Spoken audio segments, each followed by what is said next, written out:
The Wreck of the Golden Mary. By Charles Dickens. The Wreck. I was apprenticed to the sea when I was 12 years old, and I have encountered a great deal of rough weather, both literal and metaphorical. It has always been my opinion since I first possessed such a thing as an opinion, that the man who knows only one subject is next tiresome to the man who knows no subject. Therefore, in the course of my life I have taught myself whatever I could, and although I am not an educated man, I am able, I am thankful to say, to have an intelligent interest in most things. A person might suppose, from reading the above, that I am in the habit of holding forth about number 1. That is not the case. Just as if I was to come into a room among strangers, and must either be introduced or introduce myself, so I have taken the liberty of passing these few remarks, simply and plainly that it may be known who and what I am. I will add no more of the sort than that my name is William George Ravender, that I was born at Penrith half a year after my own father was drowned, and that I am on the 2nd day of this present blessed Christmas week of 1856, 56 years of age. When the rumor first went flying up and down that there was gold in California, which, as most people know, was before it was discovered in the British colony of Australia, I was in the West Indies, trading among the islands. Being in command and likewise part owner of a smart schooner, I had my work cut out for me, and I was doing it. Consequently, gold in California was no business of mine. But, by the time when I came home to England again, the thing was as clear as your hand held up before you at noonday. There was Californian gold in the museums and in the goldsmiths' shops, and the very first time I went upon 'Change, I met a friend of mine, a seafaring man like myself, with the Californian nugget hanging to his watch chain. I handled it. It was as like a peeled walnut with bits unevenly broken off here and there, and then electrotyped all over, as ever I saw anything in my life. I am a single man, she was too good for this world and for me, and she died 6 weeks before our marriage day, so when I am ashore, I live in my house at Poplar. My house at Poplar is taken care of and kept shipshape by an old lady who was my mother's maid before I was born. She is as handsome and as upright as any old lady in the world. She is as fond of me as if she had ever had an only son, and I was he. Well do I know wherever I sail that she never lays down her head at night without having said, "Merciful Lord, bless and preserve William George Ravender, and send him safe home, through Christ our Saviour." I have thought of it in many a dangerous moment, when it has done me no harm, I am sure. In my house at Poplar, along with this old lady, I lived quiet for best part of a year, having had a long spell of it among the islands, and having, which was very uncommon in me, taken the fever rather badly. At last, being strong and hearty, and having read every book I could lay hold of, right out, I was walking down Leadenhall Street in the city of London, thinking of turning to again, when I met what I call Smithick and Watersby of Liverpool. I chanced to lift up my eyes from looking in at a ship's chronometer in a window, and I saw him bearing down upon me, head on. It is, personally, neither Smithick, nor Watersby, that I here mention, nor was I ever acquainted with any man of either of those names, nor do I think that there has been any one of either of those names in that Liverpool house for years back. But, it is in reality the house itself that I refer to, and a wiser merchant or a truer gentleman never stepped. "My dear Captain Ravender," says he. "Of all the men on earth, I wanted to see you most. I was on my way to you." "Well," says I. "That looks as if you were to see me, don't it?" With that I put my arm in his, and we walked on towards the Royal Exchange, and when we got there, walked up and down at the back of it where the clock tower is. We walked an hour and more, for he had much to say to me. He had a scheme for chartering a new ship of their own to take out cargo to the diggers and emigrants in California, and to buy and bring back gold. Into the particulars of that scheme I will not enter, and I have no right to enter. All I say of it is, that it was a very original one, a very fine one, a very sound one, and a very lucrative one beyond doubt. He imparted it to me as freely as if I had been a part of himself. After doing so, he made me the handsomest sharing offer that ever was made to me, boy or man, or I believe to any other captain in the merchant navy, and he took this round turn to finish with. "Ravender, you are well aware that the lawlessness of that coast and country at present, is as special as the circumstances in which it is placed. Crews of vessels outward bound, desert as soon as they make the land, crews of vessels homeward bound, ship at enormous wages, with the express intention of murdering the captain and seizing the gold freight, no man can trust another, and the devil seems let loose. Now," says he, "you know my opinion of you, and you know I am only expressing it, and with no singularity, when I tell you that you are almost the only man on whose integrity, discretion, and energy, N.C. 4, I don't want to repeat what he said, though I was and am sensible of it. Notwithstanding my being, as I have mentioned, quite ready for a voyage, still I had some doubts of this voyage. Of course I knew, without being told, that there were peculiar difficulties and dangers in it, a long way over and above those which attend all voyages. It must not be supposed that I was afraid to face them, but, in my opinion a man has no manly motive or sustainment in his own breast for facing dangers, unless he has well considered what they are, and is able quietly to say to himself, none of these perils can now take me by surprise, I shall know what to do for the best in any of them, all the rest lies in the higher and greater hands to which I humbly commit myself. On this principle I have so attentively considered, regarding it as my duty, all the hazards I have ever been able to think of, in the ordinary way of storm, shipwreck, and fire at sea, that I hope I should be prepared to do, in any of those cases, whatever could be done, to save the lives entrusted to my charge. As I was thoughtful, my good friend proposed that he should leave me to walk there as long as I liked, and that I should dine with him by and by at his club in Pall Mall. I accepted the invitation and I walked up and down there, quarter-deck fashion, a matter of a couple of hours, now and then looking up at the weathercock as I might have looked up aloft, and now and then taking a look into Cornhill, as I might have taken a look over the side. All dinner time, and all after dinner time, we talked it over again. I gave him my views of his plan, and he very much approved of the same. I told him I had nearly decided, but not quite. Well, well, says he, come down to Liverpool tomorrow with me, and see the Golden Mary. I liked the name, her name was Mary, and she was golden, if golden stands for good, so I began to feel that it was almost done when I said I would go to Liverpool. On the next morning but one we were on board the Golden Mary. I might have known, from his asking me to come down and see her, what she was. I declare her to have been the completest and most exquisite beauty that ever I set my eyes upon. We had inspected every timber in her, and had come back to the gangway to go ashore from the dock basin, when I put out my hand to my friend. Touch upon it, says I, and touch heartily. I take command of this ship, and I am hers and yours, if I can get John Stedimon for my chief mate. John Stedimon had sailed with me 4 voyages. The first voyage John was third mate out to China, and came home second. The other 3 voyages he was my first officer. At this time of chartering the Golden Mary, he was aged 32. A brisk, bright, blue-eyed fellow, a very neat figure and rather under the middle size, never out of the way and never in it, a face that pleased everybody and that all children took to, a habit of going about singing as cheerily as a blackbird, and a perfect sailor. We were in one of those Liverpool hackney coaches in less than a minute, and we cruised about in her upwards of 3 hours, looking for John. John had come home from Van Diemen's Land barely a month before, and I had heard of him as taking a frisk in Liverpool. We asked after him, among many other places, at the 2 boarding houses he was fondest of, and we found he had had a week's spell at each of them, but, he had gone here and gone there, and had set off to lay out on the main-topgallant yard of the highest Welsh mountain, so he had told the people of the house, and where he might be then, or when he might come back, nobody could tell us. But it was surprising, to be sure, to see how every face brightened the moment there was mention made of the name of Mr. Stedimon. We were taken aback at meeting with no better luck, and we had wore ship and put her head for my friends, when as we were jogging through the streets, I clapped my eyes on John himself coming out of a toy shop. He was carrying a little boy, and conducting 2 uncommon pretty women to their coach, and he told me afterwards that he had never in his life seen one of the 3 before, but that he was so taken with them on looking in at the toy shop while they were buying the child a cranky Noah's Ark, very much down by the head, that he had gone in and asked the ladies' permission to treat him to a tolerably correct cutter there was in the window, in order that such a handsome boy might not grow up with a lubberly idea of naval architecture. We stood off and on until the ladies' coachman began to give way, and then we hailed John. On his coming aboard of us, I told him, very gravely, what I had said to my friend. It struck him, as he said himself, amidships. He was quite shaken by it. Captain Ravender, were John Stedimon's words, such an opinion from you is true commendation, and I'll sail round the world with you for 20 years if you hoist the signal, and stand by you forever. And now indeed I felt that it was done, and that the Golden Mary was afloat. Grass never grew yet under the feet of Smithick and Watersby. The riggers were out of that ship in a fortnight's time, and we had begun taking in cargo.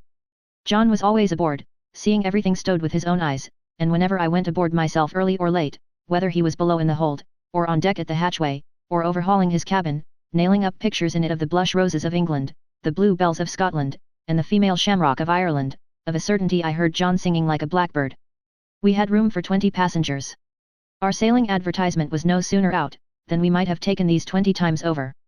In entering our men, I and John, both together, picked them, and we entered none but good hands, as good as were to be found in that port. And so, in a good ship of the best build, well owned, well arranged, well officered, well manned, well found in all respects, we parted with our pilot at 4:15 o'clock in the afternoon of the 7th of March, 1851, and stood with a fair wind out to sea. It may be easily believed that up to that time I had had no leisure to be intimate with my passengers.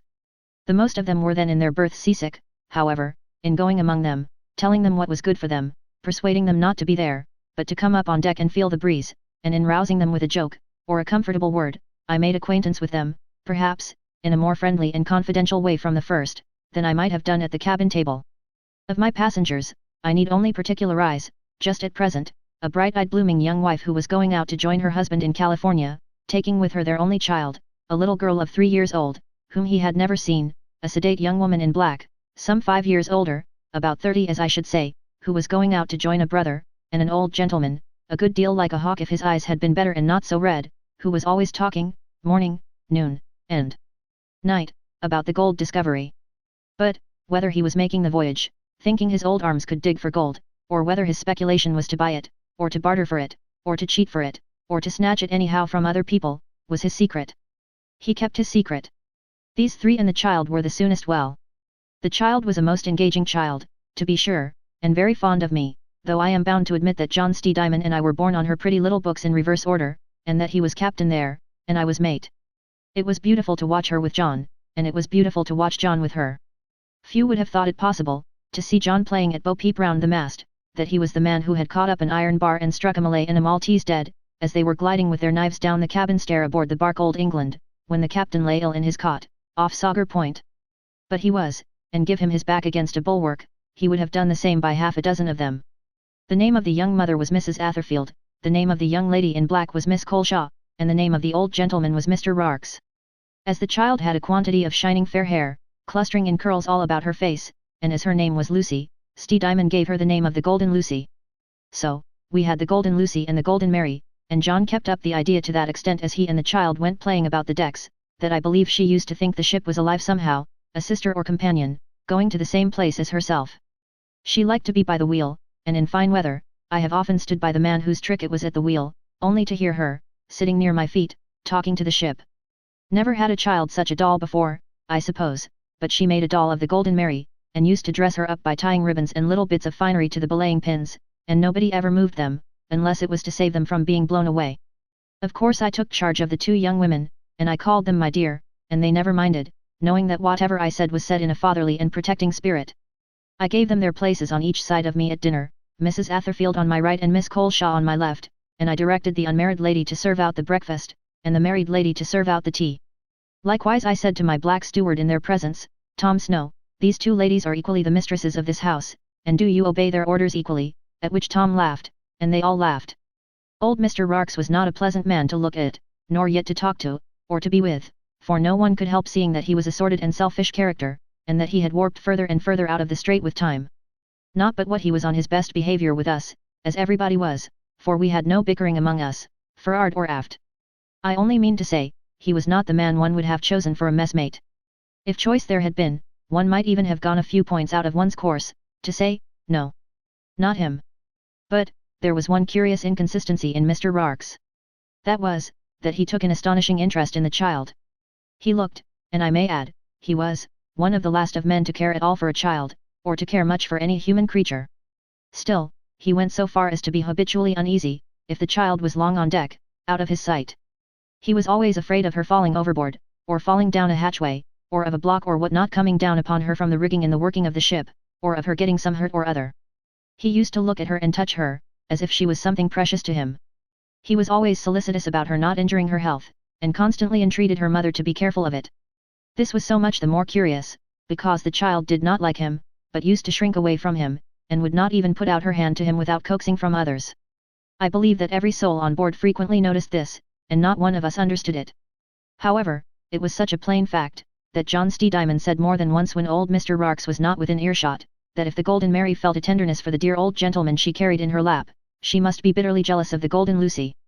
Before I go any further with this narrative, I will state that our ship was a bark of 300 tons, carrying a crew of 18 men, a second mate in addition to John, a carpenter, an armourer or smith, and 2 apprentices, one a Scotch boy, poor little fellow. We had 3 boats, the long boat, capable of carrying 25 men, the cutter, capable of carrying 15, and the surf boat, capable of carrying 10. I put down the capacity of these boats according to the numbers they were really meant to hold. We had tastes of bad weather and headwinds, of course, but, on the whole we had as fine a run as any reasonable man could expect, for 60 days. I then began to enter 2 remarks in the ship's log and in my journal, first, that there was an unusual and amazing quantity of ice, second, that the nights were most wonderfully dark, in spite of the ice. For 5 days and a half, it seemed quite useless and hopeless to alter the ship's course so as to stand out of the way of this ice. I made what southing I could, but, all that time, we were beset by it. Mrs. Atherfield, after standing by me on deck once, looking for some time in an odd manner at the great bergs that surrounded us, said in a whisper, "Oh, Captain Ravender, it looks as if the whole solid earth had changed into ice, and broken up." I said to her, laughing, "I don't wonder that it does, to your inexperienced eyes, my dear." But I had never seen a 20th part of the quantity, and, in reality, I was pretty much of her opinion.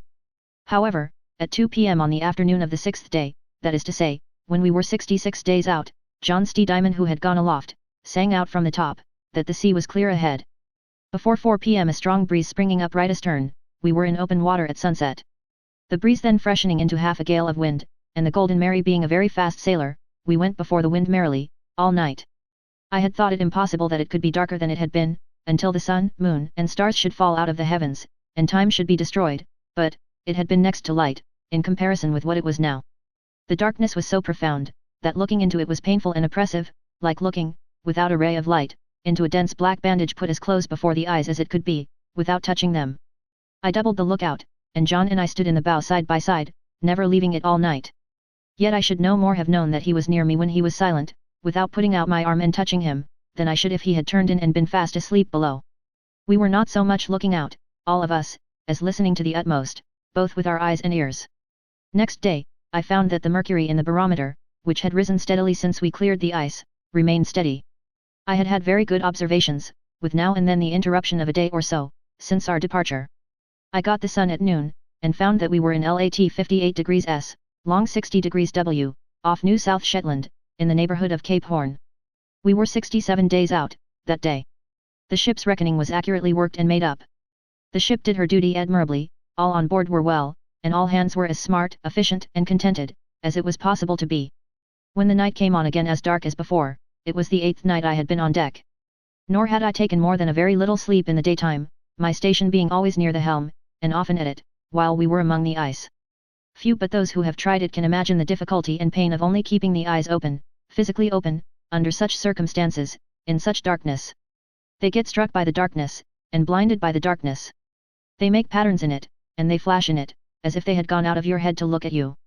On the turn of midnight, John Diamond, who was alert and fresh, for I had always made him turn in by day, said to me, "Captain Ravender, I entreat of you to go below. I am sure you can hardly stand, and your voice is getting weak, sir. Go below, and take a little rest. I'll call you if a block chafes." I said to John in answer, "Well, well, John. Let us wait till the turn of 1 o'clock, before we talk about that." I had just had one of the ship's lanterns held up, that I might see how the night went by my watch, and it was then 20 minutes after 12. At 5 minutes before 1, John sang out to the boy to bring the lantern again, and when I told him once more what the time was, entreated and prayed of me to go below. "Captain Ravender," says he, "all's well, we can't afford to have you laid up for a single hour, and I respectfully and earnestly beg of you to go below." The end of it was, that I agreed to do so, on the understanding that if I failed to come up of my own accord within 3 hours, I was to be punctually called. Having settled that, I left John in charge. But I called him to me once afterwards, to ask him a question. I had been to look at the barometer, and had seen the mercury still perfectly steady, and had come up the companion again to take a last look about me, if I can use such a word in reference to such darkness, when I thought that the waves, as the Golden Mary parted them and shook them off, had a hollow sound in them, something that I fancied was a rather unusual reverberation. I was standing by the quarter-deck rail on the starboard side, when I called John aft to me, and bade him listen.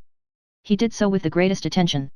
Turning to me he then said, "Rely upon it, Captain Ravender, you have been without rest too long, and the novelty is only in the state of your sense of hearing." I thought so too by that time, and I think so now, though I can never know for absolute certain in this world, whether it was or not. When I left John Diamond in charge, the ship was still going at a great rate through the water. The wind still blew right astern. Though she was making great way, she was under shortened sail, and had no more than she could easily carry.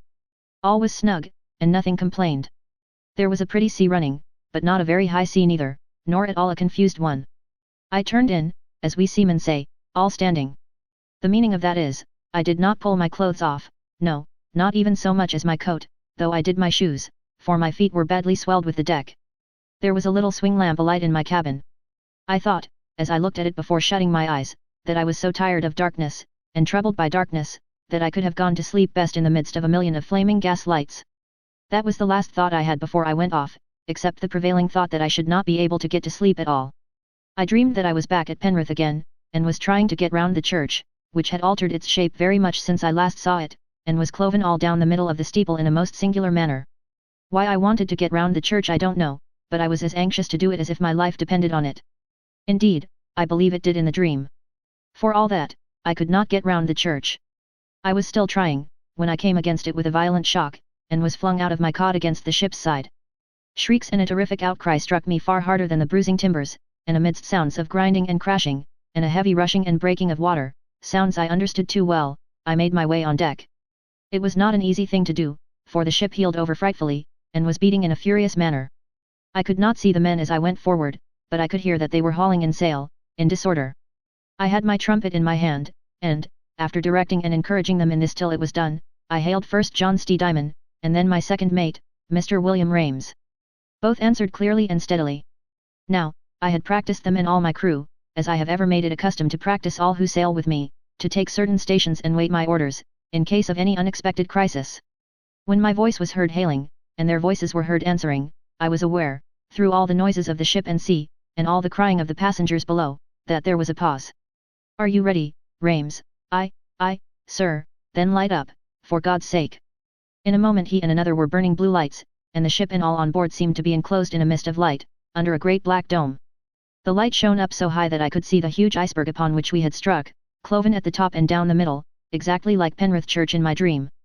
At the same moment I could see the watch last relieved, crowding up and down on deck. I could see Mrs. Atherfield and Miss Coleshaw thrown about on the top of the companion as they struggled to bring the child up from below. I could see that the masts were going with the shock and the beating of the ship. I could see the frightful breach stove in on the starboard side, half the length of the vessel, and the sheathing and timbers spurting up. I could see that the cutter was disabled, in a wreck of broken fragments, and I could see every eye turned upon me. It is my belief that if there had been 10,000 eyes there, I should have seen them all, with their different looks. And all this in a moment. But you must consider what a moment. I saw the men, as they looked at me, fall towards their appointed stations, like good men and true. If she had not righted, they could have done very little there or anywhere but die. Not that it is little for a man to die at his post, I mean they could have done nothing to save the passengers and themselves. Happily, however, the violence of the shock with which we had so determinately borne down direct on that fatal iceberg, as if it had been our destination instead of our destruction, had so smashed and pounded the ship that she got off in this same instant and righted. I did not want the carpenter to tell me she was filling and going down. I could see and hear that. I gave Rames the word to lower the longboat and the surf boat, and I myself told off the men for each duty. Not one hung back, or came before the other. I now whispered to John Dimon, "John, I stand at the gangway here, to see every soul on board safe over the side. You shall have the next post of honor, and shall be the last but one to leave the ship. Bring up the passengers, and range them behind me, and put what provision and water you can got it, in the boats. Cast your eye for'ard, John, and you'll see you have not a moment to lose." My noble fellows got the boats over the side as orderly as I ever saw boats lowered with any sea running, and, when they were launched, 2 or 3 of the nearest men in them as they held on, rising and falling with the swell, called out, looking up at me, "Captain Ravender, if anything goes wrong with us, and you are saved, remember we stood by you, we'll all stand by one another ashore, yet, please God, my lads," says I. "Hold on bravely, and be tender with the women." The women were an example to us. They trembled very much, but they were quiet and perfectly collected. "Kiss me, Captain Ravender," says Mrs. Atherfield, "and God in heaven bless you, you good man." "My dear," says I, "those words are better for me than a lifeboat." I held her child in my arms till she was in the boat, and then kissed the child and handed her safe down. I now said to the people in her, "You have got your freight, my lads, all but me, and I am not coming yet a while. Pull away from the ship, and keep off." That was the longboat. Old Mr. Rarks was one of her complement, and he was the only passenger who had greatly misbehaved since the ship struck. Others had been a little wild, which was not to be wondered at, and not very blamable, but, he had made a lamentation and uproar which it was dangerous for the people to hear, as there is always contagion in weakness and selfishness. His incessant cry had been that he must not be separated from the child, that he couldn't see the child, and that he and the child must go together. He had even tried to wrest the child out of my arms, that he might keep her in his. "Mr. Rarks," said I to him when it came to that, "I have a loaded pistol in my pocket, and if you don't stand out of the gangway, and keep perfectly quiet, I shall shoot you through the heart, if you have got one." Says he, "You won't do murder, Captain Ravender." "No, sir," says I won't murder 44 people to humour you, but I'll shoot you to save them." After that he was quiet, and stood shivering a little way off, until I named him to go over the side. The longboat being cast off, the surf boat was soon filled. There only remained aboard the Golden Mary, John Mullion, the man who had kept on burning the blue lights, and who had lighted every new one at every old one before it went out, as quietly as if he had been at an illumination, John S. Diamond, and myself. I hurried those two into the surf boat, called to them to keep off, and waited with a grateful and relieved heart for the long boat to come and take me in, if she could. I looked at my watch, and it showed me, by the blue light, 10 minutes past 2. They lost no time. As soon as she was near enough, I swung myself into her, and called to the men, with a will, lads. She's reeling. We were not an inch too far out of the inner vortex of her going down, when, by the blue light which John Mullion still burnt in the bow of the surf boat, we saw her lurch, and plunge to the bottom head foremost. The child cried, weeping wildly, "Oh, the dear Golden Mary! Oh, look at her! Save her! Save the poor Golden Mary!" And then the light burnt out, and the black dome seemed to come down upon us. I suppose if we had all stood atop of a mountain, and seen the whole remainder of the world sink away from under us, we could hardly have felt more shocked and solitary than we did when we knew we were alone on the wide ocean, and that the beautiful ship in which most of us had been securely asleep within half an hour was gone forever. There was an awful silence in our boat, and such a kind of palsy on the rowers and the man at the rudder, that I felt they were scarcely keeping her before the sea. I spoke out then, and said, "Let everyone here thank the Lord for our preservation." All the voices answered, even the child's, "We thank the Lord." I then said the Lord's Prayer, and all hands said it after me with a solemn murmuring. Then I gave the word cheerily, "O men, cheerily," and I felt that they were handling the boat again as a boat ought to be handled. The surf boat now burnt another blue light to show us where they were, and we made for her, and laid ourselves as nearly alongside of her as we dared. I had always kept my boats with a coil or two of good stout stuff in each of them, so both boats had a rope at hand. We made a shift, with much labor and trouble, to got near enough to one another to divide the blue lights. They were no use after that night, for the sea water soon got at them, and to get a tow rope out between us. All night long we kept together, sometimes obliged to cast off the rope, and sometimes getting it out again, and all of us wearying for the morning, which appeared so long in coming that old Mr. Rarks screamed out, in spite of his fears of me, "The world is drawing to an end, and the sun will never rise any more." When the day broke, I found that we were all huddled together in a miserable manner. We were deep in the water, being, as I found on mustering, 31 in number, or at least 6 too many. In the surf boat they were 14 in number, being at least 4 too many. The first thing I did, was to get myself passed to the rudder, which I took from that time, and to get Mrs. Atherfield, her child, and Miss Coleshaw, passed on to sit next me. As to old Mr. Rarks, I put him in the bow, as far from us as I could. And I put some of the best men near us in order that if I should drop there might be a skillful hand ready to take the helm. The sea moderating as the sun came up, though the sky was cloudy and wild, we spoke the other boat, to know what stores they had, and to overhaul what we had. I had a compass in my pocket, a small telescope, a double-barreled pistol, a knife, and a fire-box and matches. Most of my men had knives, and some had a little tobacco, some, a pipe as well. We had a mug among us, and an iron spoon. As to provisions, there were in my boat 2 bags of biscuit, 1 piece of raw beef, 1 piece of raw pork, a bag of coffee, roasted but not ground, thrown in, I imagine, by mistake, for something else, 2 small casks of water, and about half a gallon of rum in a keg. The surf boat, having rather more rum than we, and fewer to drink it, gave us, as I estimated, another quart into our keg. In return, we gave them 3 double handfuls of coffee, tied up in a piece of a handkerchief. They reported that they had aboard besides, a bag of biscuit, a piece of beef, a small cask of water, a small box of lemons, and a Dutch cheese. It took a long time to make these exchanges, and they were not made without risk to both parties, the sea running quite high enough to make our approaching near to one another very hazardous. In the bundle with the coffee, I conveyed to John S. Diamond, who had a ship's compass with him, a paper written in pencil, and torn from my pocket-book, containing the course I meant to steer, in the hope of making land, or being picked up by some vessel. I say in the hope, though I had little hope of either deliverance. I then sang out to him, so as all might hear, that if we 2 boats could live or die together, we would, but, that if we should be parted by the weather, and join company no more, they should have our prayers and blessings, and we asked for theirs. We then gave them 3 cheers, which they returned, and I saw the men's heads droop in both boats as they fell to their oars again. These arrangements had occupied the general attention advantageously for all, though, as I expressed in the last sentence, they ended in a sorrowful feeling.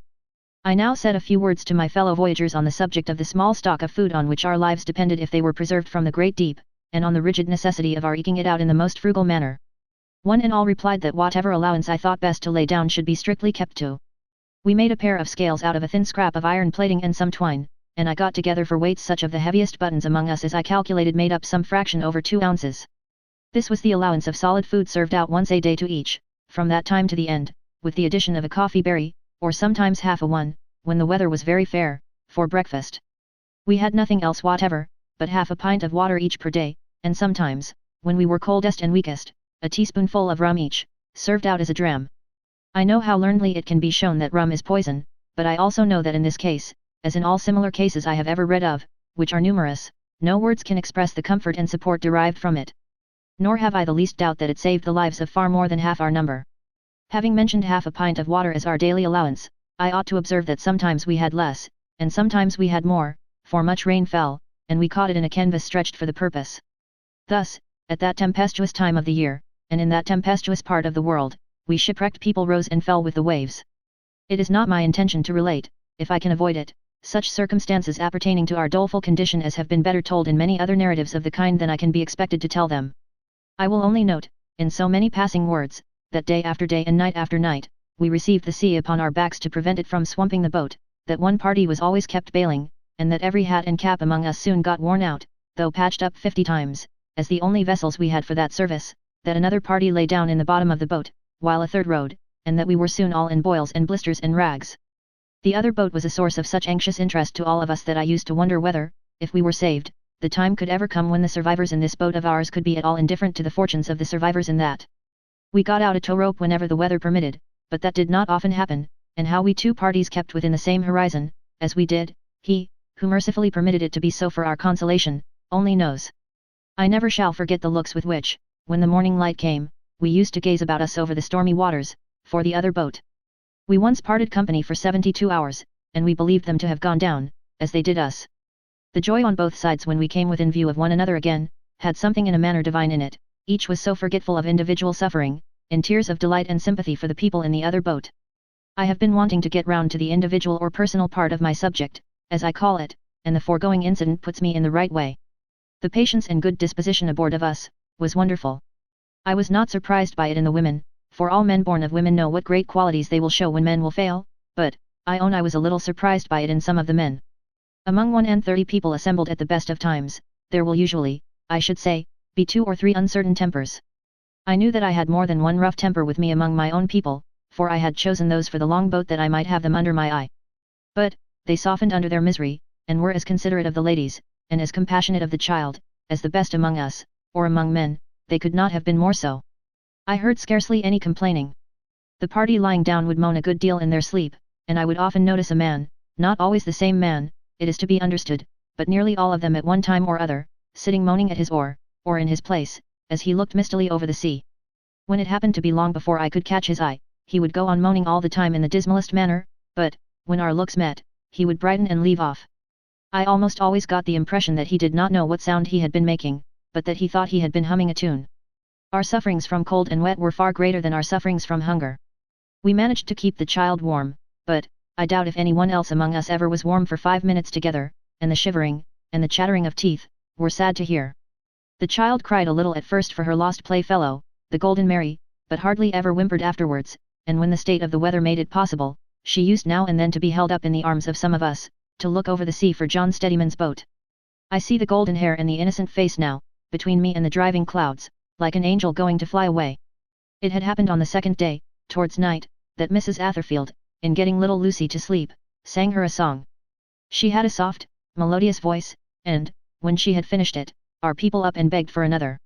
She sang them another, and after it had fallen dark ended with the evening hymn. From that time, whenever anything could be heard above the sea and wind, and while she had any voice left, nothing would serve the people but that she should sing at sunset. She always did, and always ended with the evening hymn. We mostly took up the last line, and shed tears when it was done, but not miserably. We had a prayer night and morning, also, when the weather allowed of it. 12 nights and 11 days we had been driving in the boat, when old Mr. Rarks began to be delirious, and to cry out to me to throw the gold overboard or it would sink us, and we should all be lost. 4 days past the child had been declining, and that was the great cause of his wildness. He had been over and over again shrieking out to me to give her all the remaining meat, to give her all the remaining rum, to save her at any cost, or we should all be ruined. At this time, she lay in her mother's arms at my feet. One of her little hands was almost always creeping about her mother's neck or chin. I had watched the wasting of the little hand, and I knew it was nearly over. The old man's cries were so discordant with the mother's love and submission, that I called out to him in an angry voice, unless he held his peace on the instant, I would order him to be knocked on the head and thrown overboard. He was mute then, until the child died, very peacefully, an hour afterwards, which was known to all in the boat by the mother's breaking out into lamentations for the first time since the wreck, for, she had great fortitude and constancy, though she was a little gentlewoman. Old Mr. Rarks then became quite ungovernable, tearing what rags he had on him, raging in imprecations, and calling to me that if I had thrown the gold overboard, always the gold with him, I might have saved the child. And now, says he, in a terrible voice, we shall founder, and all go to the devil, for our sins will sink us, when we have no innocent child to bear us up. We so discovered with amazement, that this old wretch had only cared for the life of the pretty little creature dear to all of us, because of the influence he superstitiously hoped she might have in preserving him. Altogether it was too much for the smith or armourer, who was sitting next the old man, to bear. He took him by the throat and rolled him under the thwarts, where he lay still enough for hours afterwards. All that 13th night, Miss Coleshaw, lying across my knees as I kept the helm, comforted and supported the poor mother. Her child, covered with a pea jacket of mine, lay in her lap. It troubled me all night to think that there was no prayer book among us, and that I could remember but very few of the exact words of the burial service. When I stood up at broad day, all knew what was going to be done, and I noticed that my poor fellows made the motion of uncovering their heads, though their heads had been stark bare to the sky and sea for many a weary hour. There was a long heavy swell on, but otherwise it was a fair morning, and there were broad fields of sunlight on the waves in the east. I said no more than this, I am the resurrection and the life, saith the Lord. He raised the daughter of Jairus the ruler, and said she was not dead but slept. He raised the widow's son. He arose himself, and was seen of many. He loved little children, saying, Suffer them to come unto me and rebuke them not, for of such is the kingdom of heaven. In his name, my friends, and committed to his merciful goodness. With those words I laid my rough face softly on the placid little forehead, and buried the golden Lucy in the grave of the golden Mary. Having had it on my mind to relate the end of this dear little child, I have omitted something from its exact place, which I will supply here. It will come quite as well here as anywhere else. Foreseeing that if the boat lived through the stormy weather, the time must come, and soon come, when we should have absolutely no morsel to eat, I had one momentous point often in my thoughts.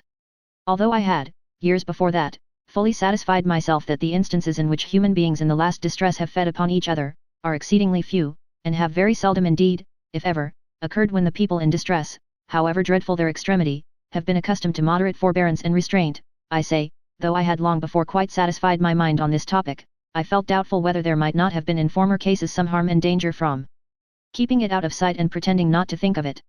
I felt doubtful whether some minds, growing weak with fasting and exposure and having such a terrific idea to dwell upon in secret, might not magnify it until it got to have an awful attraction about it. This was not a new thought of mine, for it had grown out of my reading. However, it came over me stronger than it had ever done before, as it had reason for doing, in the boat, and on the fourth day I decided that I would bring out into the light that unformed fear which must have been more or less darkly in every brain among us. Therefore, as a means of beguiling the time and inspiring hope, I gave them the best summary in my power of Bligh's voyage of more than 3,000 miles, in an open boat, after the mutiny of the Bounty, and of the wonderful preservation of that boat's crew. They listened throughout with great interest, and I concluded by telling them, that, in my opinion, the happiest circumstance in the whole narrative was, that Bligh, who was no delicate man either, had solemnly placed it on record therein that he was sure and certain that under no conceivable circumstances whatever would that emaciated party, who had gone through all the pains of famine, have preyed on one another.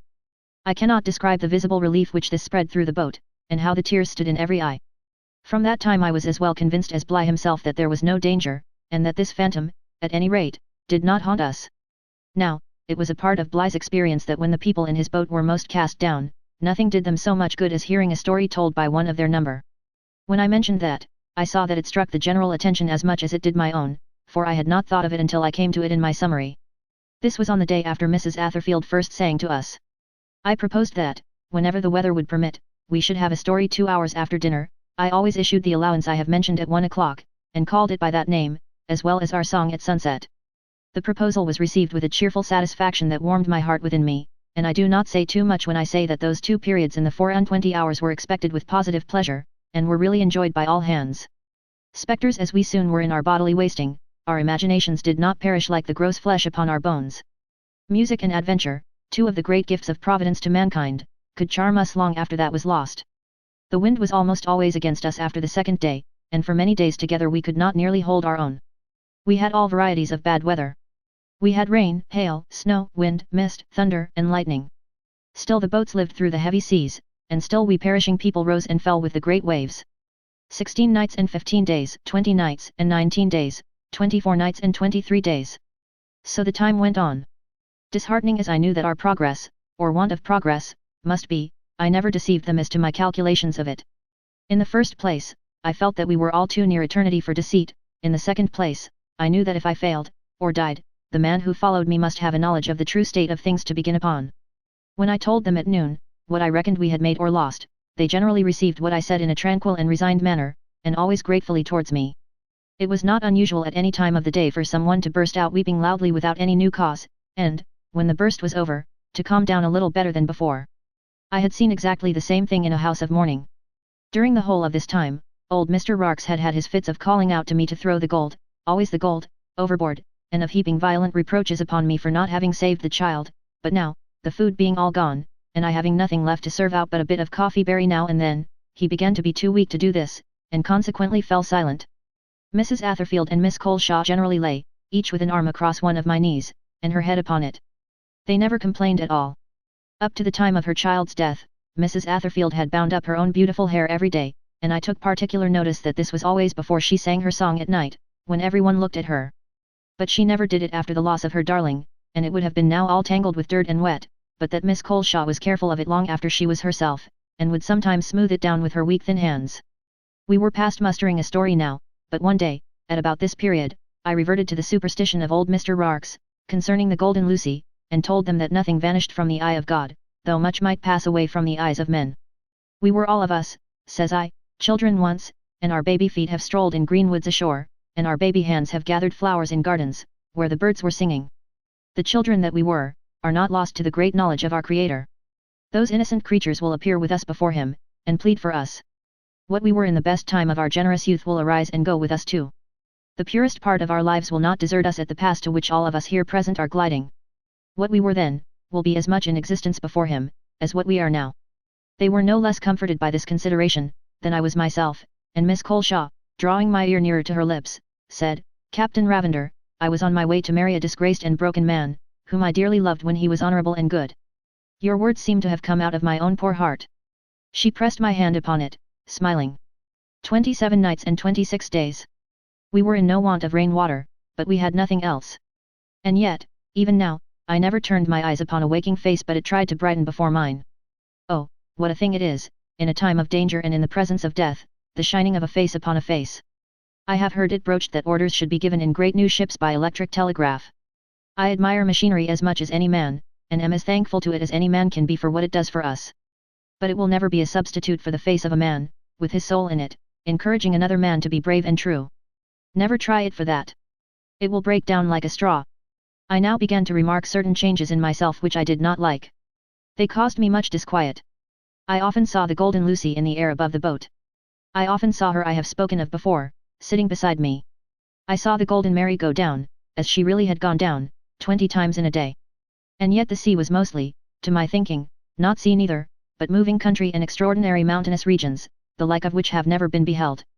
I felt it time to leave my last words regarding John Stedman, in case any lips should last out to repeat them to any living ears. I said that John had told me, as he had on deck, that he had sung out breakers ahead, the instant they were audible, and had tried to wear ship, but she struck before it could be done. His cry, I dare say, had made my dream.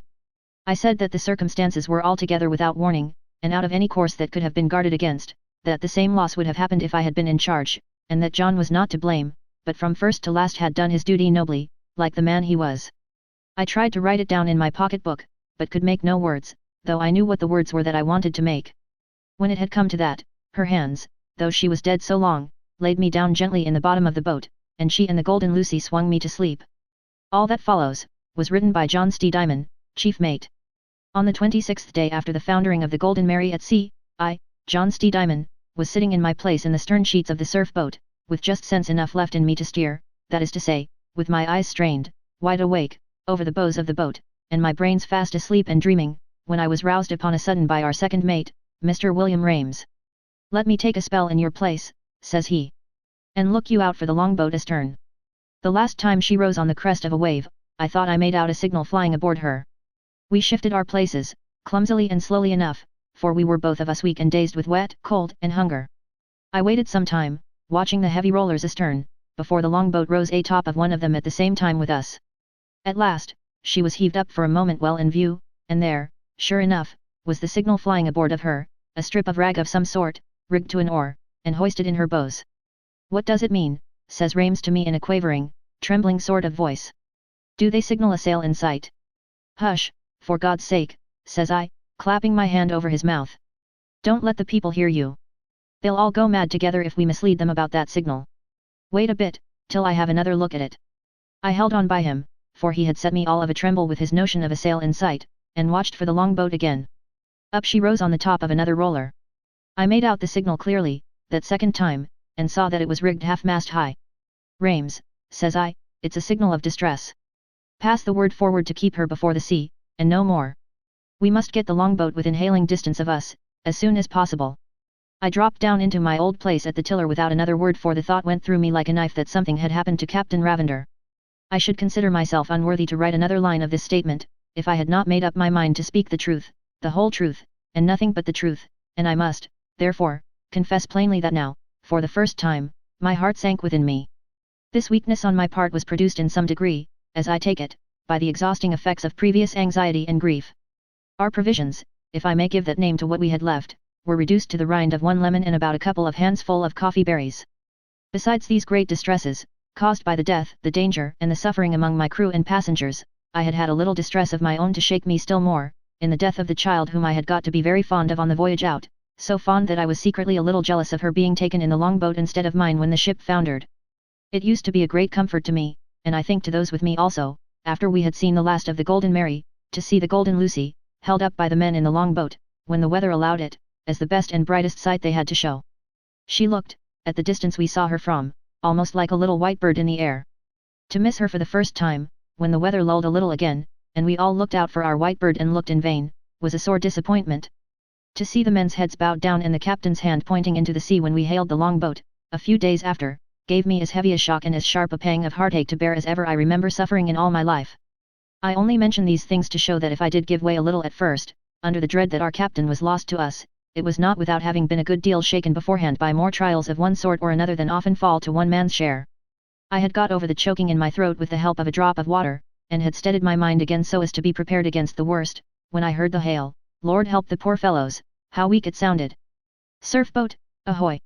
I looked up, and there were our companions in misfortune tossing abreast of us, not so near that we could make out the features of any of them, but near enough, with some exertion for people in our condition, to make their voices heard in the intervals when the wind was weakest.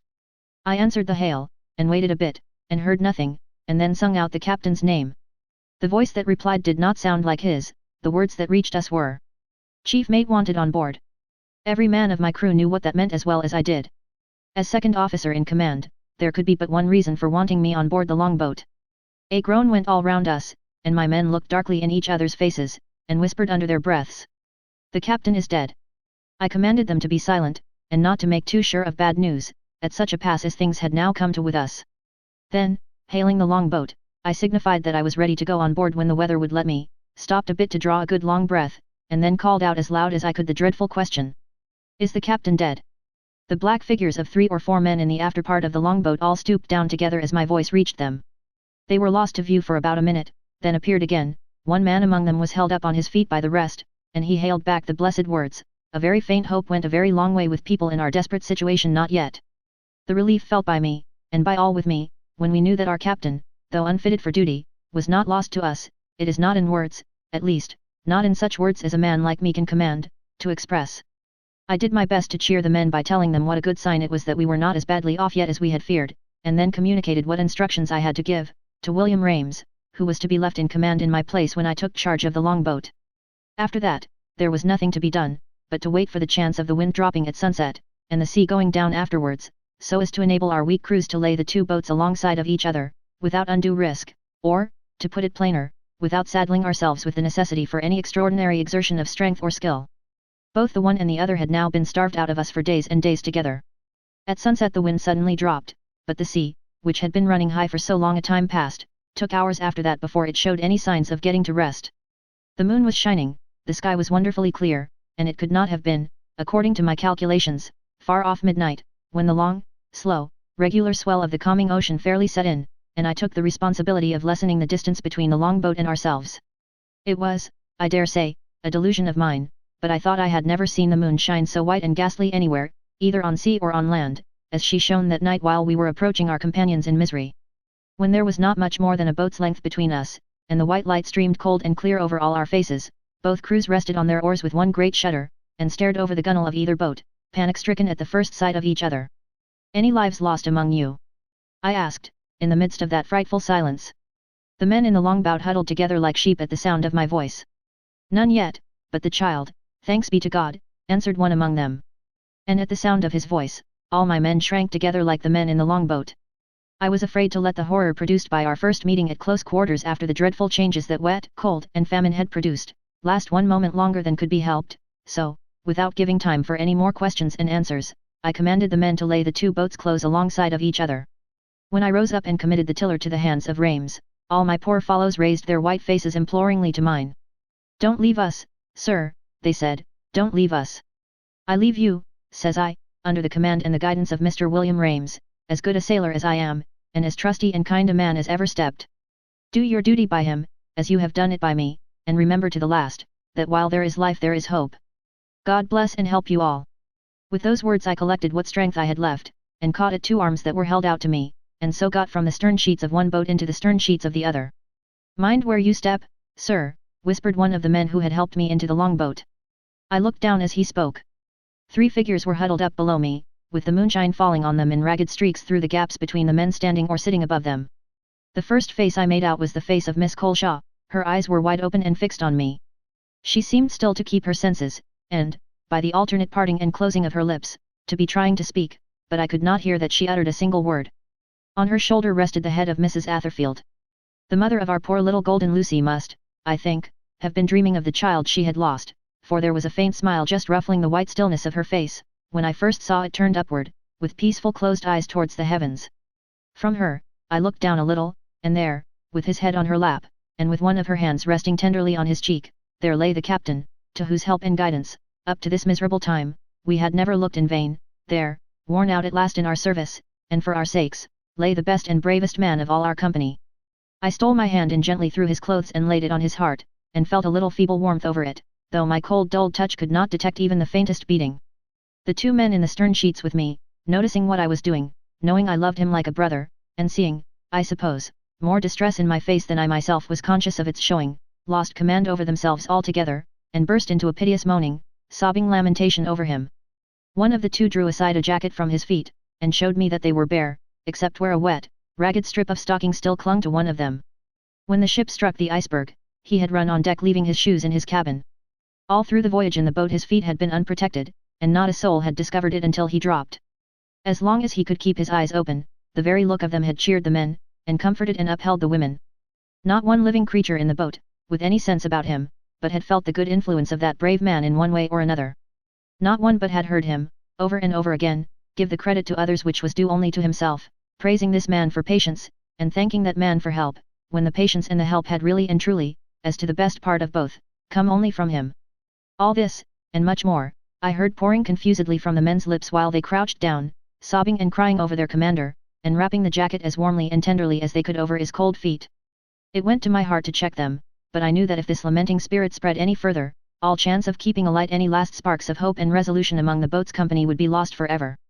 Accordingly I sent them to their places, spoke a few encouraging words to the men forward, promising to serve out, when the morning came, as much as I dared, of any eatable thing left in the lockers, called to Rames, in my old boat, to keep as near us as he safely could, drew the garments and coverings of the 2 poor suffering women more closely about them, and, with a secret prayer to be directed for the best in bearing the awful responsibility now laid on my shoulders, took my captain's vacant place at the helm of the longboat. This, as well as I can tell it, is the full and true account of how I came to be placed in charge of the lost passengers and crew of the Golden Mary, on the morning of the 27th day after the ship struck the iceberg, and foundered at sea.